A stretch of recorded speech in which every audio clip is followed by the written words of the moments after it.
تو یہ میاں بیوی کے ناطے میں ہوتا ہے، اولاد اور والدین کے معاملے میں ہو سکتا ہے، ہر معاملے میں ہو سکتا ہے. اور ہوتا کیا ہے کہ ہر ایک کی نظر ہوتی ہے کہ یہ جو پیسے بن رہے ہیں یہ اس کی طرف نہ چلے جائیں یا یہ اس کی طرف نہ چلے جائیں.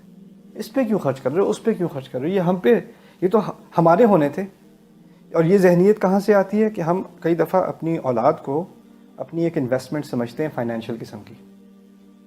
اب ہمارے کلچر میں، سب کانٹیننٹ میں، اگر آپ اس کا تھوڑا سا کمپیریزن کریں ترکی سے، یا کمپیریزن کریں خلیج سے، یا افریقہ سے، یا یورپ کے مسلمانوں سے، یا دنیا جہاں میں مسلمان ہیں، ملیشیا کے مسلمانوں سے، انڈونیشیا کے مسلمانوں سے، وہاں کہیں یہ مرض نہیں ہے جو ہمارے ہاں ہے. وہاں کسی کے ہاں نہیں ہے کہ والدین ہمارا بچے ہمارے ریٹائرمنٹ پلان ہے ہمارا، کسی کے ہاں نہیں ہے. عرب بھی کیا کرتے تھے، بچے ایک عمر کے ہو جائیں جاؤ اپنی زندگی گھر سے نکال دیتے تھے، وہ تو اپنی زندگی گزارو. افریقہ میں بھی یہی ہے، ہر جگہ یہی ہے. ہمارے ہاں کیا ہے کہ ایک دفعہ جب بچے بڑے ہو جائیں تو ٹھیک ہے، انہوں نے والدین کا خیال رکھنا ہے. ہوتا ہے والدین بیمار ہو جاتے ہیں، ریٹائر ہو جاتے ہیں، فائنینسز نہیں رہتے، قرض میں پڑ جاتے ہیں. ان تمام صورتحال میں وہ تو جو ہمارے فقہاء ہیں ان کی جو نصیحت ہے، ان کی جو احکام ہے وہ واضح ہیں. وہ واضح کیا ہے کہ اگر وہ ضرورت مند ہے تو ان پہ حق جاتا ہے، وہ ان کو آپ کو سپورٹ کرنا ہے.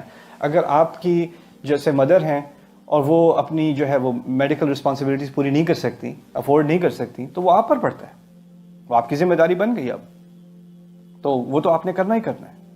اسی طرح لیکن اگر وہ ایسی بات نہ ہو اور پھر بیٹے سے کہا جائے بیٹا وہ میری 3-4 تو دکانیں ہیں لیکن چوتھی میں کھولنا چاہ رہا ہوں، اس کے لیے میں چاہتا ہوں تم انویسٹمنٹ کرو. یہ ابو میں تو ابھی نہیں کر سکتا. اچھا وبالوالدین احسانا، بڑا تمہیں تو بڑا قرآن آتا ہے، تو یہ کیا تھوڑا سا یہ نہیں کر سکتے تم اپنے والدین؟ نہیں، یہ دس از اگین فائنینشیل ابیوز. اسی کو فائنینشیل ابیوز بچے بھی کرتے ہیں، صرف اولاد نہیں کرتی، بچے بھی کرتے ہیں. بچے کبھی کبھار جو فیملیز سچویشن پہ ڈیپینڈ کرتا ہے، کبھی فیملیز جو ہوتی ہیں، جو والدین ہوتے ہیں وہ کمائی کم ہوتی ہے ان کی، لیکن بچے سکسیزفل ہو جاتے ہیں. ٹھیک ہے، کبھی ہوتا ایسا ہے کہ والدین سکسیزفل ہوتے ہیں، بزنس چل رہا ہوتا ہے، امیر ہوتے ہیں، اور بچے نکمے. اور بچوں کے دماغ میں کیا ہوتا ہے کہ ہم جو بھی کر لیں پیسے کہاں سے آنے ہیں، ماں باپ سے. وہ 26 سال کا ہو گیا ہے، 35 سال کا ہو گیا ہے، 40 سال کا ہو گیا ہے، لیکن ایک پیسہ کرائے کا نہیں دینا، ایک تھوڑی سی مدد نہیں کرنی، کوئی گھر میں کوئی ریپیئر ہونی ہے تو وہ نہیں دینی. اس کی اپنی جاب بھی ہے، لڑکے کی اپنی جاب بھی ہے، گھر میں بھی رہ رہا ہے، لیکن مجال ہے کہ گھر کی پیمنٹس کی طرف کچھ کر دے، یا بجلی کا بل دے دے، یا گروسری کی طرف کچھ مدد کر دے. کھانے کو تیار، سونے کو تیار، گھر استعمال کرنے کو تیار، لیکن مدد کرنے کو تیار نہیں. یہاں تک کہ اگر اور باپ کو آگے سے پوچھنا پڑے گاڑی خراب ہو گئی ہے کچھ مدد کر دو. شرم کا مقام ہے، شرم کا مقام ہے. اگر اس عمر پہ ہو اور والدین کے تحت رہ رہے ہو، اور وہ بیچارہ تمہارا باپ کما رہا ہے، ماں کما رہی ہے، وہ اپنی سیونگز یوز کر رہے ہیں، اپنی ارننگز یوز کر رہے ہیں، اور تم اس گھر میں اور تمہاری اپنی کمائی بھی ہے اور اس پر تم ایک پیسہ خرچ نہیں کرتے، اور اوپر سے جتلاتے بھی ہو کہ ہاں my parents are so annoying, ہر وقت پیسے کے معاملے میں. وہ پیسے کے معاملے میں تو ان کا ہر بوجھ تمہیں اٹھانا چاہیے تھا. خاص کر جب بیٹے کی شادی نہ ہوئی ہو تو پھر کون سب سے زیادہ حقدار ہے؟ والدین. اور رشتہ ایسا ہونا چاہیے کہ والدین کو پوچھنے کی کبھی ضرورت نہ پڑے. یعنی آپ اللہ تعالیٰ سے کہہ سکیں کہ ان کی ضروریات میں نے پوری کر دی تھی، ان کی ضروریات میں نے پوری کر دی تھی. ٹھیک ہے، لیکن یہ دوسری طرف سے اولاد کی طرف سے بھی ابیوز ہوتی ہے. اور پھر ابیوز اور کیا ہوتی ہے کہ ایک تو تھوڑا سا دیا اور پھر بار بار یاد دلانا، وہ یاد ہے پچھلے مہینے بھی میں نے دیے تھے.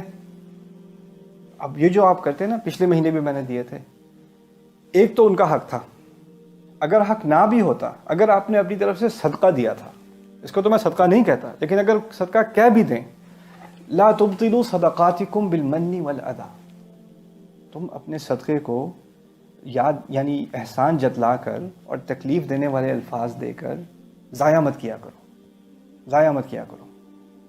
اور یہ تو جو قرآن میں بقرہ میں جو آخر میں الفاظ آ رہے ہیں، اس کا تو جو یہ کرتے ہیں، یہ کچھ کرتے ہیں، ان کے تمام اعمال ضائع ہو جاتے ہیں. وہ تو ایسے ہے جیسے کوئی پتھر ہو، اس کے اوپر کوئی پودے اگ رہے ہوں، اور لگے کہ یہ بڑی زرخیز زمین ہے، پھر ایک سیلاب آتا ہے اور ساری زمین اڑ جاتی ہے، پیچھے ایک پتھر رہ جاتا ہے.